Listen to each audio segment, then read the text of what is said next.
నేను 2019లో పరిమితమైన స్థానాల్లో పోటీ చేద్దాం చేసి గెలిచుంటే మట్టుకు ఆ రోజున జనసేన ఈ రోజున రికగ్నైజ్డ్ పొలిటికల్ పార్టీ అయిపోయింది.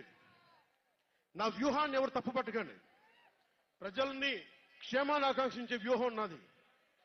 కానీ జగన్ ఏమో ఒకవైపు ఎవరు ప్రశ్నించరు, వాళ్ళ సమూహం. నా సమూహం నన్ను ఎందుకు ప్రశ్నిస్తున్నారు? మీరెందుకు ప్రశ్నిస్తున్నారు?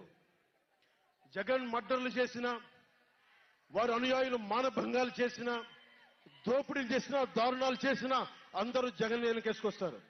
నేను నా డబ్బులు తిన్నానా? వేలాది కోట్లు సంపాదించానా? పదవులు అనుభవించానా? ఏమనుభవించాను? నేను 10 సంవత్సరాల నుంచి అవమానాలు, తిట్లు తప్ప ఏం తిన్నాను? నేను ఏం సంపాదించుకున్నాను? కష్టపడి డబ్బులు సంపాదించుకొని పార్టీలకే కదా పెట్టింది నేను. నన్ను ప్రశ్నిస్తారు మీరు. మీరు నిజంగా మటుకు నా మద్దతుదారులైతే నన్ను ప్రశ్నించు.